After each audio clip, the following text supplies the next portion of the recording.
Assalamu alaikum students, welcome to my channel and today we'll be studying identification of ions and gases. छोटा सा chapter है हमारे पास ये How will we identify ions जिसमें दो categories होती हैं I'll explain you that and how do we identify gases. अब तक हम लोगों ने 3 चैप्टर्स कंप्लीट कर लिए हैं अल्हम्दुलिल्लाह which were measuring physical quantities, acids and bases, and purification and analysis. I hope आप लोगों को ये समझ में आया होगा वो सारी videos.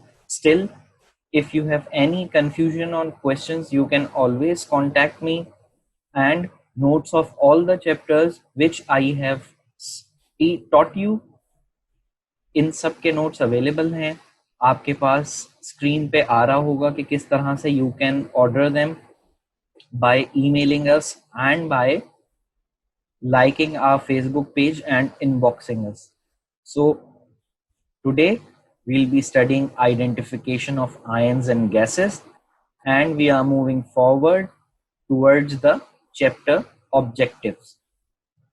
Chapter objectives जो हमारे पास हैं, firstly we'll study what is cation and anion. ये क्या होते हैं? I'll explain you them. Identification of cations. How do we identify the cations? There are basically two methods for that. Firstly, we will be using testing through sodium hydroxide and ammonia solutions, and secondly we'll be doing flame testing. I'll teach you what are these methods. After that, we'll study identification of anions. How do we identify anions? Moving forward to the identification of gases, and finally we'll be studying the chemical test for water. एक simple सा chapter है जिसमें हम लोग ions को और gases को identify किस तरह से करते हैं. We'll study that, and finally we'll study what is the chemical test for water. तो चलें शुरू करते हैं.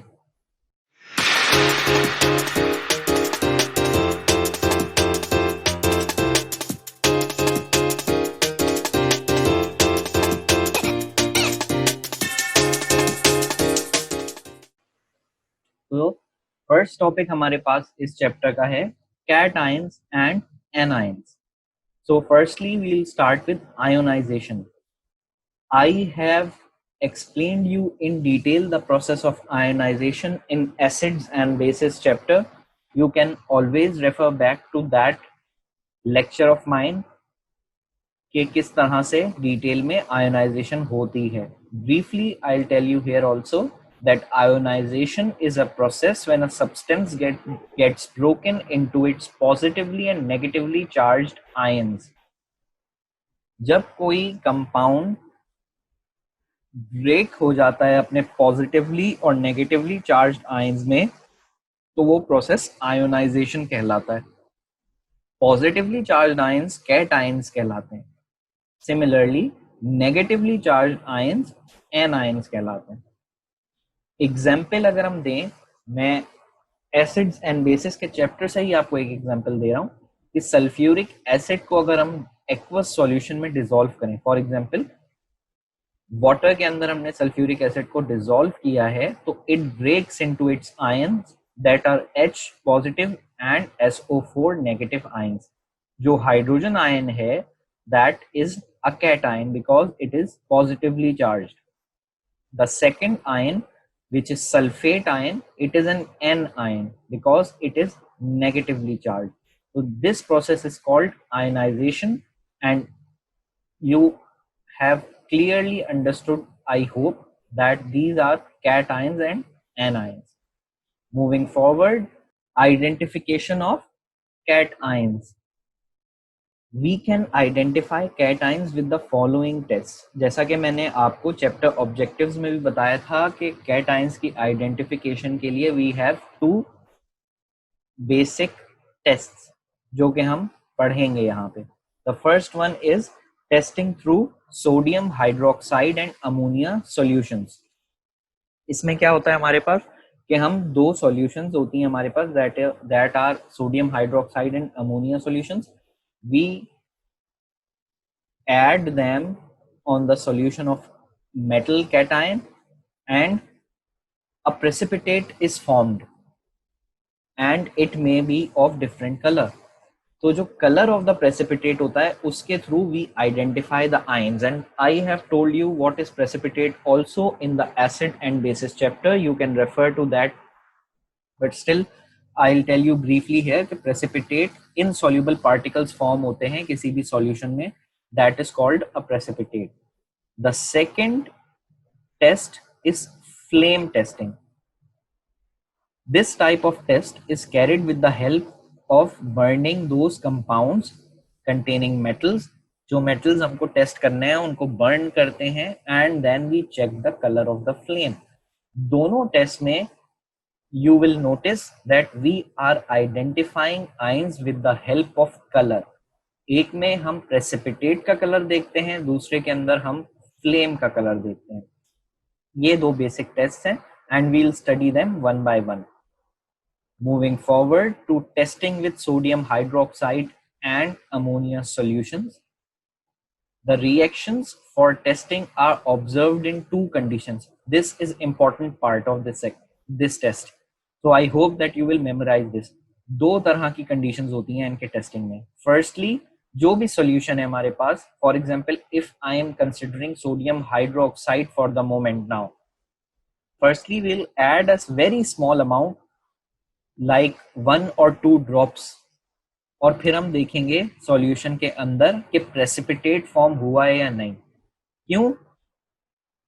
अगर हम ज्यादा डाल देंगे तो कुछ प्रेसिपिटेट्स सॉल्यूशन में ऐसे भी होते हैं जो कि डिसॉल्व हो जाते हैं रेडली. तो firstly we'll check them for a very small amount, then we'll add them for excess amount. तो excess amount में भी अब हमको पता लग जाएगा कि मे बी प्रेसिपिटेट डिसॉल्व हो जाए, तो हम पहले उसको स्मॉल अमाउंट में चेक कर रहे हैं, otherwise our experiment will fail. तो इसलिए दोनों कंडीशंस पे हमको चेक करना जरूरी है. That is why first only a few drops of sodium hydroxide are added. और अगर कोई कलर चेंजेस अकर होती हैं या प्रेसिपिटेट फॉर्म होते हैं तो वो नोट किए जाते हैं. उसके बाद एक्सपेरिमेंट इज परफॉर्म्ड अगेन, जिसमें जो सोडियम हाइड्रोक्साइड की सॉल्यूशन है वो एक्सेस में डाली जाती है. Not now we are not adding only few drops, we are adding more than that. Similar is the case for using ammonia solutions. मैंने आपको एग्जांपल सोडियम हाइड्रोक्साइड के थ्रू दिए, अमोनिया के सॉल्यूशन में भी एग्जैक्टली ऐसी तरह का होता है. Moving forward, there are some test results for cations in the table which is shown on your screen. We'll go one by one. Aluminum अगर हमारे पास होता है तो उसका क्या इफेक्ट होता है, we'll see in both the solutions. जितने भी हमारे पास cations इसमें हैं, they are in your syllabus of O levels chemistry and we'll study them one by one, starting with aluminum. It forms white precipitate on the addition of small amount of NaOH. अगर थोड़ा सी drops हम डालते हैं तो white precipitate form करता है, but अगर हम वो ज्यादा डालेंगे तो एक कलरलेस सॉल्यूशन फॉर्म हो जाएगी और डिसॉल्व हो जाएंगे प्रेसिपिटेट. सो जिस तरह से मैंने आपको लास्ट स्लाइड में दो कंडीशंस बताई थी, इसी वजह से पहले हम स्मॉल ड्रॉप्स में भी डालते हैं कि कुछ ऐसे मेटल कैटाइंस होते हैं जो डिसॉल्व हो जाते हैं, ज्यादा जो डिसॉल्व हो जाते हैं जिनके प्रेसिपिटेट्स. तो forms white precipitate upon addition of small amount of sodium hydroxide. अगर हम सिंपली अमोनिया सॉल्यूशन का इफेक्ट देखें तो उसमें भी white precipitate ही फॉर्म करता है, लेकिन अगर हम एक्सेस में डालें अमोनिया तब भी white precipitate रिमेन करेगा, क्योंकि now in the case of ammonia solutions the precipitate is insoluble. Sodium hydroxide में वो soluble था. So you have to memorize these minor differences. Ammonium को अगर हम देखते हैं, अमोनिया प्रोड्यूस करता है अगर वो सॉल्यूशन हीट हो. अगर अमोनियम आयन हमारे पास किसी सॉल्यूशन में है and we heat that, so as a result ammonia gas will be produced. Obviously अब अमोनियम आयन को we can not change, and we cannot test it in ammonia solutions because ammonium and ammonia will not react with each other. They are of same family. Moving further to the calcium ions, white precipitate form करते हैं small amount में, और larger amount of NaOH में भी यही रहता है because they are insoluble. Ammonia solution में व्हाइट प्रेसिपिटेट फॉर्म करते हैं but they are very faintly visible. बहुत गौर से इनको देखना पड़ता है. They are very difficult to see. Moving forward to chromium. Chromium forms green precipitate. Green precipitate form करता है स्मॉल अमाउंट में बट दे आर सोल्यूबल अगर हम ज्यादा डाल दें सॉल्यूशन. तो जब ज्यादा सॉल्यूशन डाल देंगे तो it forms a green solution. क्योंकि ग्रीन प्रेसिपिटेट फॉर्म करता था, तो अगर हम ज्यादा सोडियम हाइड्रोक्साइड डाल देंगे so the precipitate will dissolve and only the green solution will remain. अगर हम अमोनिया का इफेक्ट देखें तो it forms a gray green precipitate upon addition of small amount of ammonia solutions while it is insoluble in excess ammonia. तो यही precipitate form रहता है. Moving towards copper ions, light blue precipitate form करता है, axis में insoluble होता है, so the condition remain same. Similarly in ammonia solutions light blue precipitate form करता है, लेकिन अगर हम एक्सिस अमोनिया सॉल्यूशन डालें तो सॉल्यूबल हो जाते हैं वो प्रेसिपिटेट. तो they are converted to a dark blue coloured solution जिसमें कोई प्रेसिपिटेट नहीं होगा because they have now dissolved. Moving towards iron, Fe2+, green precipitate form करता है, इनसॉल्यूबल है एक्सेस सोडियम हाइड्रोक्साइड में. That is why condition same रहेगी. Green precipitate form करता है अमोनिया सॉल्यूशंस में एज वेल ऑल्सो, इनसॉल्यूबल है, सो एक्सेस अमोनिया में भी सेम कंडीशन रहेगी. Moving towards Fe3+, red brown precipitate form करता है, इनसॉल्यूबल है एक्सेस में. दोनों केसेस में अमोनिया और सोडियम हाइड्रोक्साइड में सेम चीज है. Finally moving towards the zinc ion, white precipitate form करता है, बिल्कुल एग्जैक्टली इसी तरह का है जैसे हमारे पास एल्यूमिनियम में था. You can remember it through this. White precipitate form करता है, एक्सेस सोडियम हाइड्रोक्साइड डालूंगा तो डिसॉल्व हो जाएगा, कलरलेस सॉल्यूशन बनेगी. Similarly in ammonia solutions white precipitate form करता है और अमोनिया का सॉल्यूशन का भी मैं एक्सेस डाल दूंगा अगर जिंक आयंस के अंदर की सॉल्यूशन के अंदर, तो वो उसमें भी डिसॉल्व हो जाएंगे. सो बोथ केसेस में ये सेम है इसमें कि व्हाइट प्रेसिपिटेट फॉर्म करता है और डिसॉल्व हो जाता है excess ammonia as well as excess sodium hydroxide. तो ये मेटल कैटाइंस थे और इनके इफेक्ट थे in ammonia solution as well as in sodium hydroxide solution. Now moving towards the flame testing, metal cations can also be identified with the help of flame testing. Flame testing से किस तरह से होते हैं? Color of the flame, जैसे मैंने आपको इसकी डेफिनेशन में बताया था, इसके थ्रू डिस्टिंग्विश करते हैं हम कि कौन सा मेटल कैटायन है. स्मॉल सैंपल है जिसके एक कंपाउंड होता है, फॉर एग्जांपल जिसके अंदर हमारे पास डिजायर्ड मेटल है जिसको हमको टेस्ट करना है, तो एक प्लेस करते हैं हम अनरिएक्टिव मेटल पे, बिकॉज अगर हम वो बर्न करेंगे तो अनरिएक्टिव मेटल फायर के साथ फर्स्टली उसका बॉइलिंग पॉइंट बहुत ज्यादा होना चाहिए, which is in the case of nichrome and platinum. And unreactive हम इस सेंस में बोल रहे हैं कि if we heat the metal to be tested, it will not react with the metal which is on which it is placed. So unreactive metal होना चाहिए क्योंकि we only have to test the colour of the flame. तो जब इस पे heat provide की जाती है तो जो फ्लेम होता है उसका कलर ऑब्जर्व किया जाता है which is used to identify the metal. एक डायग्राम आपको शो हो रही होगी जिस तरह से आप हमारे पास डिफरेंट कैटाइंस हैं, that is of lithium, sodium, potassium, calcium and copper, जिसमें किस तरह से इनके फ्लेम प्रोड्यूस होते हैं. एक टेबल नजर आ रहा होगा आपको जिसमें आपको नजर आ रहा है कि लिथियम आयन का रेड कलर फ्लेम होता है, for sodium it is yellow, for potassium it is lilac which means in shade of purplish, calcium has orangish red and copper has bluish green. We can say it's cyan also. Moving forward to identification of anions. एक table आपको नजर आ रहा होगा anions को किस तरीके से test किया जाता है, क्योंकि हर एनाइन के लिए एक डिफरेंट टेस्ट है और उसका रिजल्ट क्या होता है. Starting with carbonate. कार्बोनेट का टेस्ट ये होता है कि कोई सा भी डाइल्यूट एसिड उसमें डाला जाए और वी विल टेस्ट कि जब एसिड कार्बोनेट के साथ रिएक्ट करेगा तो जो गैस प्रोड्यूस होती है उसको हम टेस्ट करेंगे. सो इसका रिजल्ट ये आता है कि एफर्वेसेंस प्रोड्यूस होती है. एफर्वेसेंस क्या मतलब है कि कार्बोनेट के अंदर हमने डाइल्यूट एसिड डाला तो बबलिंग इफेक्ट आता है, बबल्स प्रोड्यूस होने लगते हैं. इट इज दैट कि हम इससे इन्फर करते हैं कि जब बबल प्रोड्यूस हो रहे हैं it means a gas is producing. तो जो गैस प्रोड्यूस होती है वो कार्बन डाइऑक्साइड होती है. कैसे हमको ये पता चलेगा कि उसी बबलिंग फिनोमिना के अंदर हम लाइम वाटर भी डाल देंगे.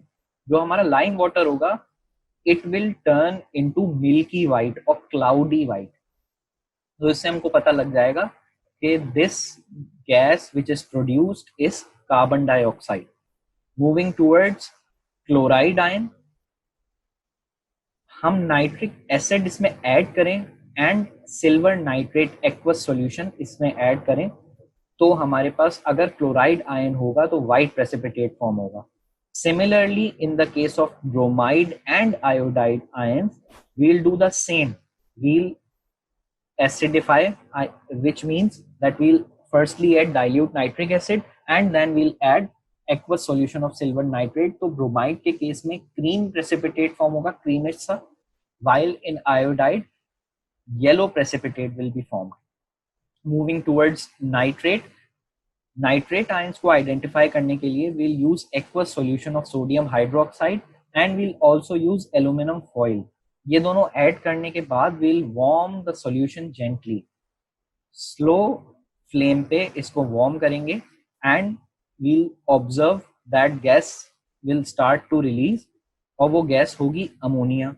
किस तरह से हमको पता लगेगा?